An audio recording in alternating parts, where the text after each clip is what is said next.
வணக்கம் மக்களே, welcome to fine tuning YouTube channel. இன்றைக்கி இந்த வீடியோ பதிவில் என்ன பார்க்க போகிறோம்னா சென்னை.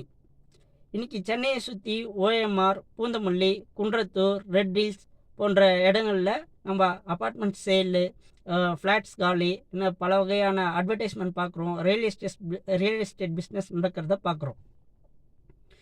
இந்த சென்னையில் லட்சக்கணக்கான மக்கள் வாழ்கிறாங்க, கோடிக்கணக்கான பிஸ்னஸ் நடக்குது. இந்த பிரம்மாண்டமான சென்னையில் முதல்ல ரியல் எஸ்டேட் போட்டது யார் விற்றாங்க, யார் வாங்கினாங்க போன்ற பதிவுகளை நம்ம இந்த சுவாரஸ்யமான தகவலை பகிர போகிறேன். வீடியோக்குள்ளே போகிறதுக்கு முன்னாடி நம்ம சேனலை சப்ஸ்கிரைப் பண்ணாதவங்க சப்ஸ்கிரைப் பண்ணுங்கள், பெல் பட்டன் அழுத்துங்க. அப்போ நான் போடுற வீடியோ நோட்டிஃபிகேஷன் உங்களுக்கு உடனுக்குடன் வந்து சேரும்.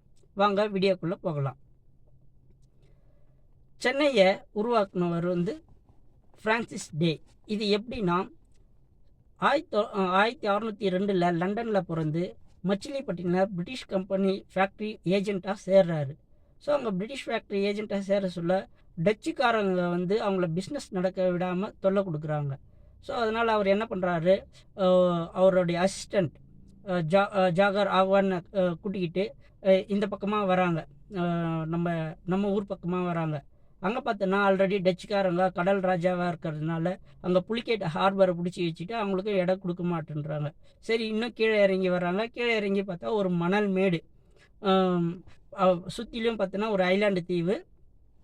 அந்த இடம் பிடிச்சி போயிட்டு அங்கே ஒரு லோக்கல் ஏஜென்ட் கிடைக்கிறாரு. அவர் தான் தர்மலா நாயுடு. இவங்க பார்த்திங்கன்னா தர்மலா ஃபேமிலியில் வராங்க. இவர் விஜயநகர ராஜாவோட கடைசி ராஜாவை சந்திரகிரி ஃபோர்ட்டுக்கு கூட்டிகிட்டு போகிறாரு. அவர் எங்கே இருக்கிறாருன்னா திருப்பதி பக்கத்தில், காலாஸ்திரி பக்கத்தில் அந்த சந்திரகிரி ஃபோர்ட்டில் விஜயநகர ராஜா கடைசி ராஜா இருக்காங்க. இவங்க ரெண்டு பேரும் பார்த்திங்கன்னா கசின்ஸு. தர்மல்லா சின்னப்ப நாயுடும் இந்த வெங்கடாபதி ராயரும், கடைசி ராஜாவான வெங்கடாபதி ராயரும் கசின்ஸு. இவங்க மூலமாக ஒரு ஒப்பந்தம் போடுறாங்க, சென்னையில் எங்களுக்கு ஒரு இடம் வேணும் அப்படின்னு. விஜயநகர ராஜாவது அவர் கடைசி ராஜா. அவருக்கு பீஜாப்பூர் சுல்தான் ரொம்ப தொல்லை கொடுக்கறதுனால அவராலும் சரியாக ஆட்சி நடக்க முடியல.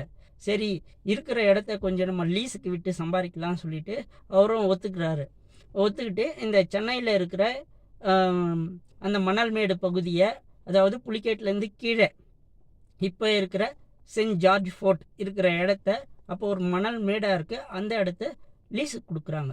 லீஸுக்கு கொடுக்க சொல்ல அப்போது ஒரு அக்ரிமெண்ட் போடுறாங்க. என்ன அக்ரிமெண்ட்னா, தன்னுடைய அப்பாவோட பேர் தான் அந்த இடத்துல விற்கணுன்றது. அதுக்கும் அவங்க சம்மதிக்கிறாங்க. அந்த அக்ரிமெண்ட்டில் பார்த்தீங்கன்னா தர்மல்லா சின்னப்ப நாயுடு வெங்கடபதி ராயரோட அப்பாவோட பேரான சென்னப்ப நாயுடு என்ற பேராக வைக்கணும்னு அவங்க விருப்பப்படுறாங்க. ஸோ அதனால தான் சென்னைனும் பேர் வந்தது. ஸோ லீஸுக்கு மட்டும்தான் அந்த சென்னையில் இருக்கிற அந்த இடத்த ஆகஸ்ட் 22, 1639 இந்த பேரை அவங்களுக்கு லீஸுக்கு மாற்றி விடுறாங்க. ஃப்ரான்சிஸ் டேக்கு அவர் 1746 சென்ட் ஜார்ஜ் ஃபோர்ட் கோட்டையை கட்டுறாரு. இன்றைக்கி அந்த இடம் தமிழ்நாட்டோட தலைமைச் செயலகமாக இருக்குது. பல முதலமைச்சர்கள் அந்த இடத்த ஆண்டு இருக்காங்க. தென்னிந்தியாவின் மிக அரசியல் முக்கிய இடமாக இருக்குது. நமக்கு பிடிச்ச தலைவர்கள் எல்லாருமே ஆட்சி செஞ்சிட்டாங்க, இப்பவும் ஆட்சி செய்கிறாங்க. நம்ம விஜய் கூட அந்த சென்ட் ஜார்ஜ் ஃபோர்ட்டு கோட்டையை சுற்றி பார்த்தாரு. அதுவும் நீங்கள் ரீசெண்டாக நியூஸில் பார்த்துருக்கலாம். சரிங்களா?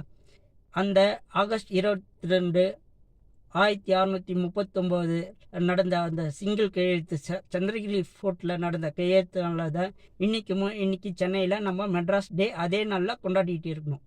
இந்த தகவல் உங்களுக்கு பிடிச்சிருந்தா வீடியோ லைக் பண்ணுங்கள், ஷேர் பண்ணுங்கள்.